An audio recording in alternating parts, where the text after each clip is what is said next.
Okay, so our second lecture will be jointly presented by Professor Vishal Patel and his PhD student, Shao-Yuan. Professor Vishal is an assistant professor at Johns Hopkins University, and prior to Johns Hopkins, he was a Walter Tyson assistant professor in the Department of ECE at Rutgers University and a member of research faculty at the University of Maryland Institute for Advanced Computer Study. He completed his PhD in electrical engineering from the University of Maryland, College Park in 2010. His PhD, Shao-Yuan is a second-year student in the ECE department at Johns Hopkins University, advised by with Professor Vishal. Previously, he received his master's degree and the bachelor degree from National Chao-Tung University. He won the Best Paper Award at ACM Multimedia Asia in 2019. Currently, his research is focusing on exploring adversarially robust methods for the computer vision problems which are less explored in the context of robustness, such as video recognition and novelty detection. Shao-Yuan, you can share your screen now and take over this. Okay, thank you. Okay, so let me share my screen. Okay.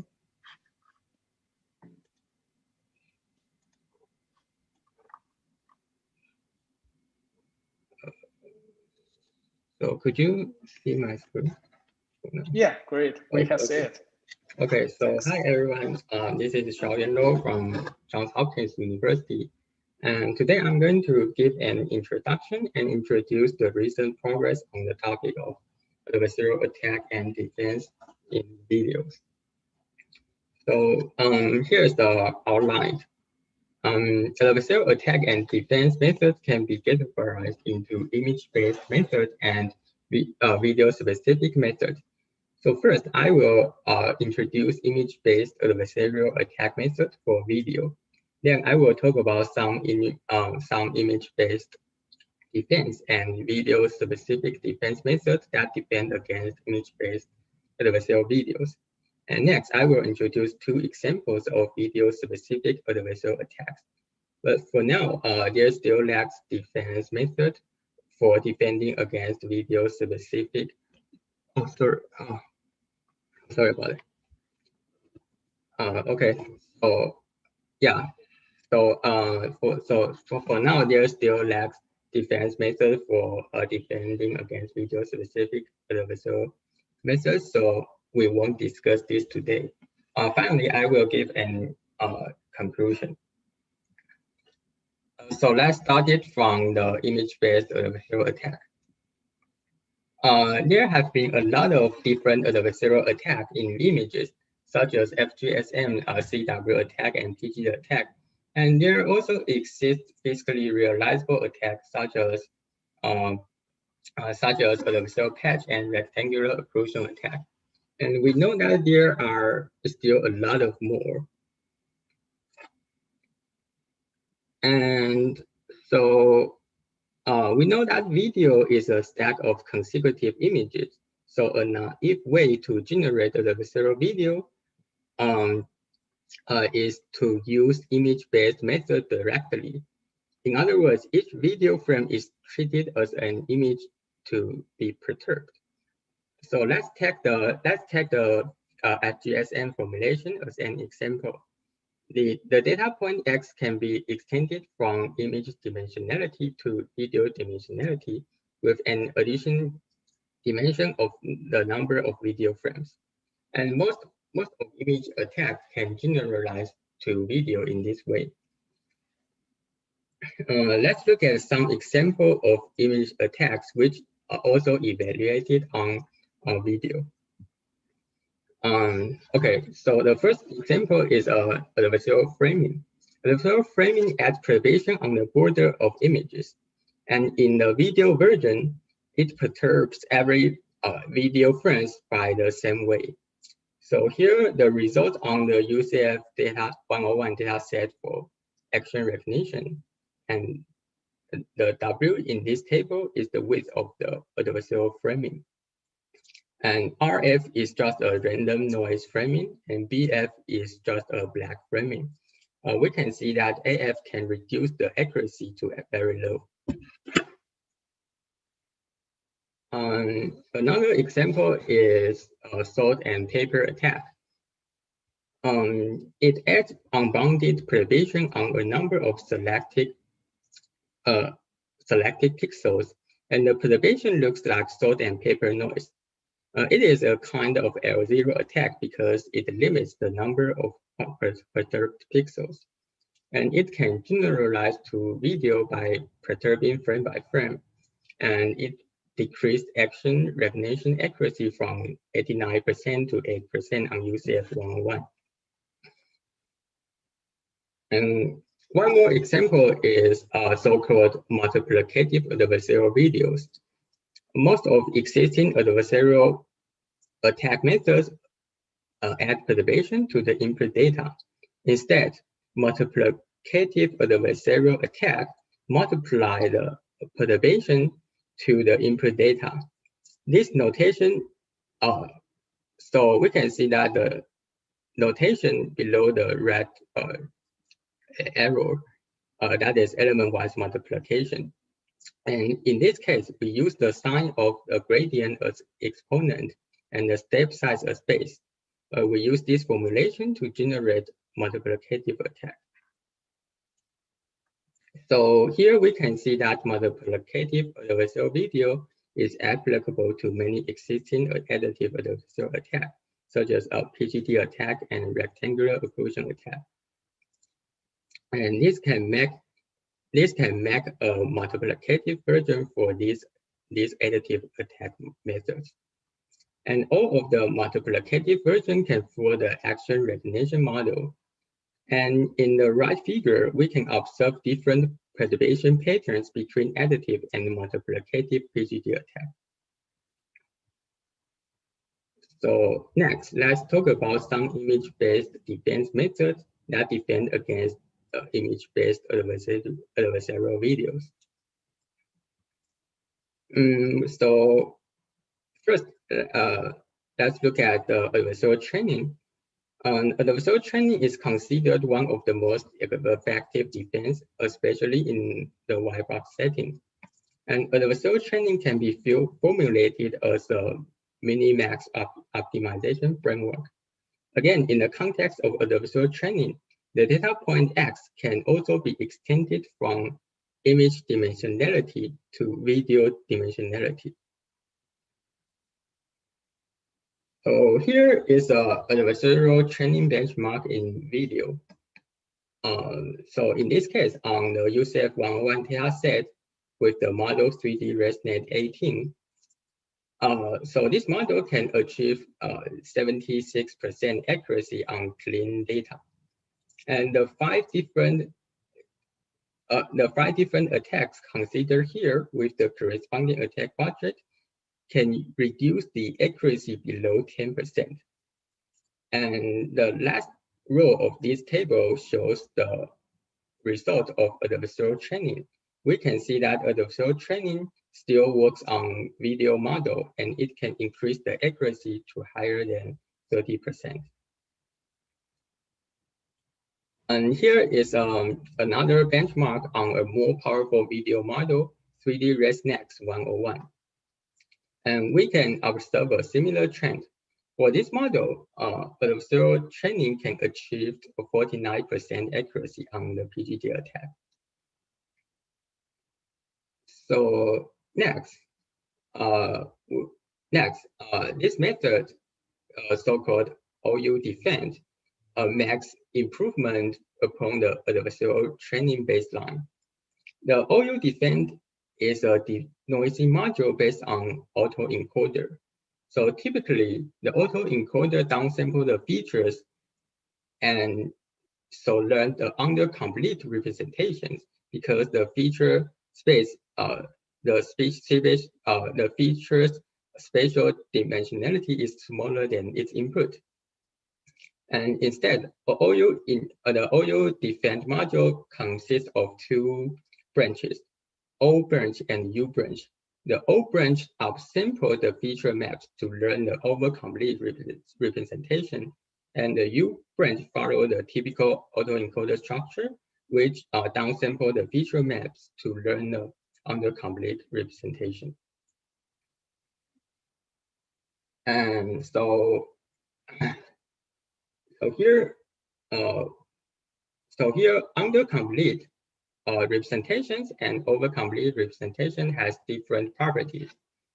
Under-complete representation have larger receptive field to collect global information, but it overlooks local details. And over-complete representation have opposite property. It can focus more on the local details information because it upsample the features, so it can capture more details. Therefore, AudioDefence balance local and global feature by learning those two representations.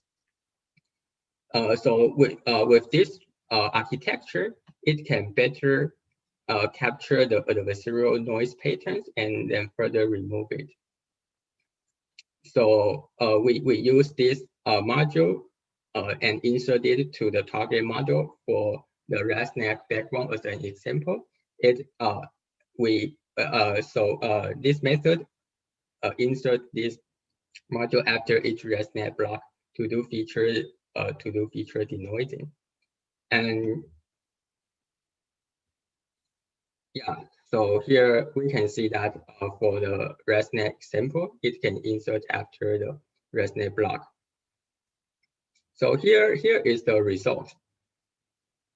So for the left figure, we can see that the no defense baseline with the PGD attack, here the feature map is quite noisy, and we cannot easily observe the object patterns. If we add the AudioDefence modules, most of the adversarial noises in the feature domain can be removed, so that it can improve the recognition accuracy. And in the table, we can see that the AudioDefence performance is slightly higher than the adversarial training baseline.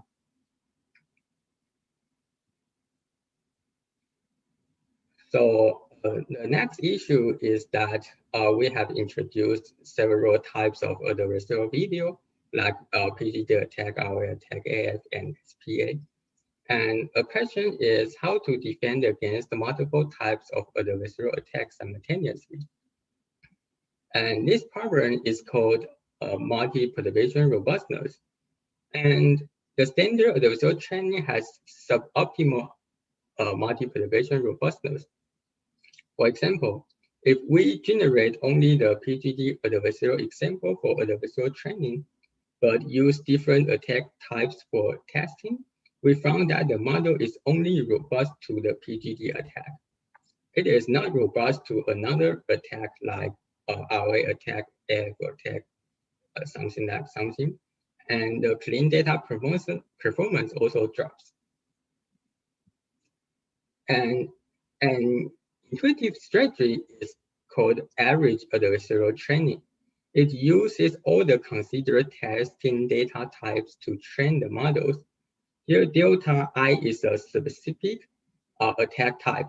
It generates unconsidered type of adversarial examples and uses them together for adversarial training.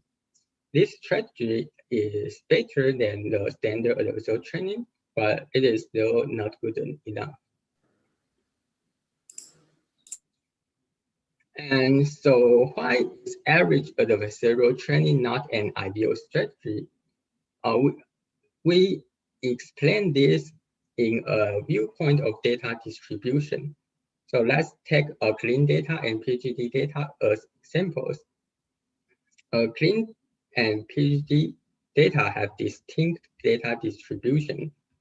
Thus, a single batch normalization layer would learn a mixture distribution.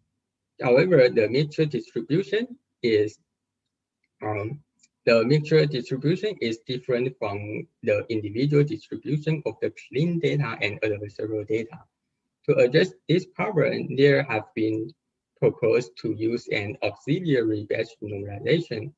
At training time, if the input is clean data, feed it to the original batch norm to learn the clean data distribution.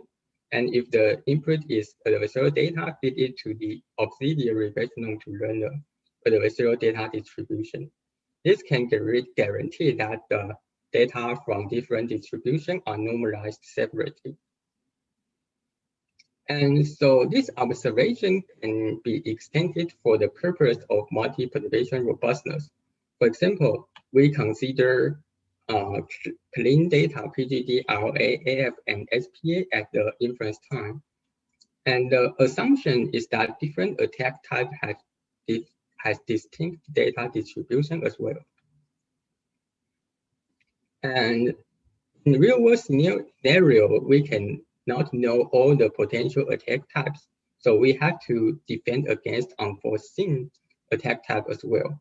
So this work set the clean PGD ROA as the known data type, while AF and SPA are unforeseen data type. And the four considered types can be categorized into digital attack and physically realizable attack. While where the PGD and SPA belong to digital attack, and ROA and AF belong to physically realizable attack.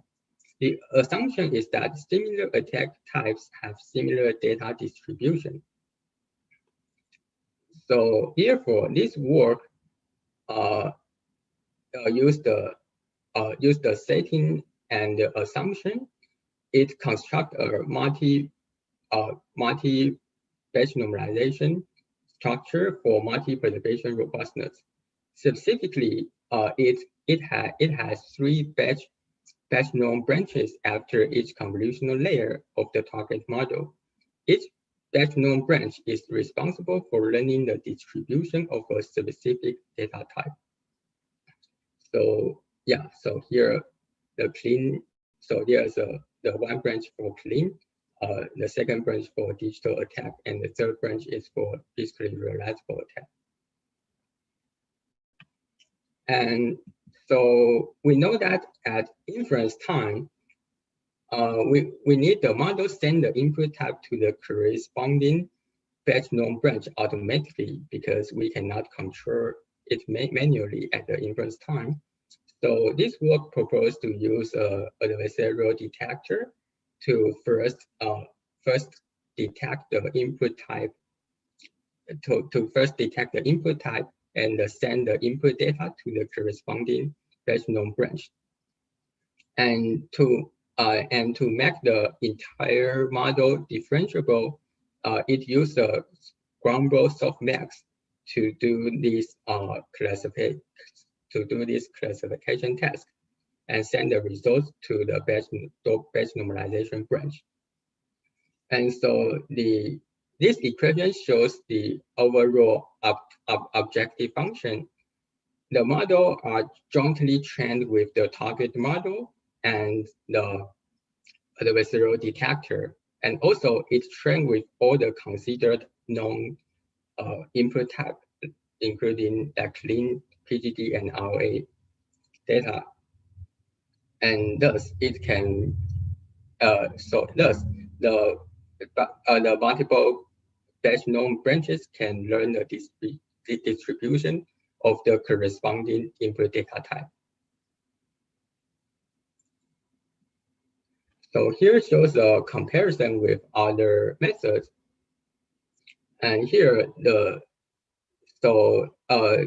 methods like trade, average, max, and MSD are also applicable to address the problem of multi-perturbation robustness. However, we can see that the multiple batch norm method has a better multi-perturbation robustness than these other methods. And next, for now we have discussed the image-based attack and defense method. Now we are going to introduce some of the defense methods that use video-specific properties. So we call that video-specific defenses with that it uses video's unique property, mostly the temporal information, because image have no temporal information, but video does. So they use this unique property to defend against the adversarial videos. Here we know that this method defend against the image-based adversarial attack in videos. Yeah. So, however, even there's a few studies use the video-specific property for defense. There are not many, and some of them work on adversarial detection, which is not identical to the defense purpose. So the first case is the ADVIT. So this work use the temporal consistency to detect the adversarial frames. So for each target frame, it uses previous frame and the optical flow to construct a pseudo frame. The pseudo frame is very similar to the target frame, but it is much less affected by adversaries. Now put the target frame and the pseudo frame into the target module, like segmentation, then compare their output. The pseudo frame is basically clean, so it can produce good results. So we can use the consistency of the output of the target frame and the pseudo frame to detect whether the target frame is adversarial or not. For example, if the target frame is clean, its output would be similar to the output of pseudo frame. By contrast, if the target frame is adversarial, they would be quite different. So for the video tasks, for different video tasks, it uses different consistency metrics. And here are some examples. For a clean frame, its output has high consistency with the output of the pseudo frame. But for an adversarial frame, the consistency is low. Therefore, we can use this property to detect the adversarial frames. And another example is this work. It also uses temporal consistency to detect the adversarial frames. And so this part of method is very similar to the previous method. But this work also detects the attack is dense or sparse. The dense means that every video frames are perturbed, and the sparse means that only a few video frames are perturbed. So for dense attack, it uses an image compression module to remove perturbation frame by frame. And so this spatial defense is actually belong to the image-based defense. For the sparse attack, it replaces the adversarial frame with the pseudo frames. So here we can see that these two works are mainly focused on detecting the adversarial frames, not for the defense. And even for this paper, this defense method is based on image-based defense. So there are still lacks of video-specific defense method. And actually, so there are some video-specific adversarial attacks. So this means that these methods use the video's unique property, again, mostly temporal information, to generate adversarial video. So video has higher dimensionality, so the search space of the adversary is larger. So theoretically, there has more possible types of adversarial examples in the video domain, because we can always find a different way to use the video property. Like here we give two examples. The first one is appending adversarial frames. This work append an additional adversarial frame at the end of the video and only perturb the appended frames. With only a tab perturb these single frames, it can fool the entire video model. So we can see that video data are actually more vulnerable to the images because it is easier to find the attack point in the search space to attack the model. And another example is called adversarial flickering attacks. So this work proposed spatial patternless adversarial video. That is, the perturbation is a constant offset applied to the entire frame. In this figure, the top row is the original video, the middle row is adversarial video, and the bottom row is the perturbation. We can see that there is no change in the spatial domain. So this attack is totally different from image-based attack. And thus, it is undetectable by image adversarial attack detector, like the two methods I just introduced earlier. And so this is the objective function for producing this type of perturbation. So this is the case of universal targeted attack. In the second term, it minimizes the loss of the targeted class to fool the classifier. And the first term is for regularization, which aims to make the perturbation imperceptible to humans. So this work proposed two regularization terms. The first one is signals regularization. It forces the perturbation to be small by minimizing the L2 norm of the perturbation. The other one is roughness regularization, which forces the perturbation be smooth. So it has two terms. The first term controls the difference between two consecutive frame perturbations. The second term controls the trend of perturbations. So here shows the effect of the two regularization. If we use the first regularization only, the perturbation size is small, but it is not smooth. Like the change between the consecutive frames are sharp. And when we use the second regularization only, the perturbation is smooth, but the magnitude is bigger. So this will combine these two regularization to make the perturbation both small and smooth, and thus make it imperceptible to humans.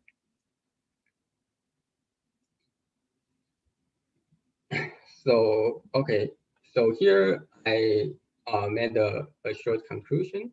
So we can see that image-based adversarial attack and defense method mostly can generalize to video, and they can be generalized to video, and they works well actually.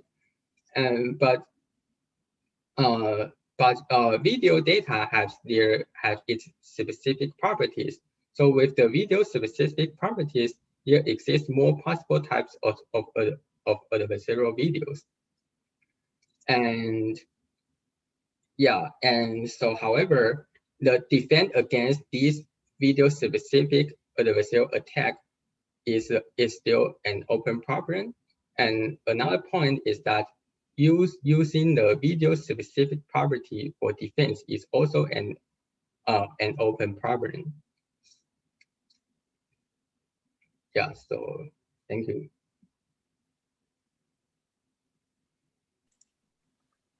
Oh, hi. Shao-Yuan, thanks for your great talk. So anyone got any questions? You can unmute yourself for asking them here.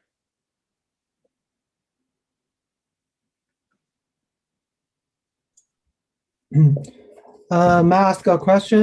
In the AudioDefence, how does the model balance? Hello, can you hear me? Yeah, yes. Yeah.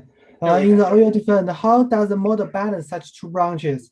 Is there any special training tricks? The much powerful O branch seems to dominate the whole architecture, while the U branch is much more weaker. So I don't know what the whether can you branch play its roles. Okay, you mean how to balance the under complete representation and over complete representation? Yeah. Okay. Okay, let me change. Sorry about that. Okay, so in this figure, you can see that we added a 1 by 1 convolutional layer here to this layer can learn the ratio of the O branch and the U branch. So yeah, so this trade-off is learned by this convolutional layer. Okay. Yes, thank you. Okay, any other questions? Hi, I also have a question for the same model. Okay, sure. So I realize it seems like the improvement for this model seems to be marginal. Yeah. So I'm wondering, because for the O branch, right, the upsampling does not add more information. So I'm wondering, does the improvement really come from the O branch, or it is solely due to the larger model capacity? Because you are starting with a relatively small resonant 18, right? Yeah, right. So do you think, so I'm wondering why O branch work if it does not add more information? Yeah, so yeah, actually we did this evaluation study, but I didn't put the table on this slide.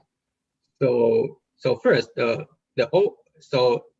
O branch actually has very it does not has that many number of parameters compared to the ResNet backbone, because the number of channels of each of the convolution layer are set to very small. So the number of parameter increase is not that significant. And second, we did some evaluation study on that. We show that O branch did make its improvement.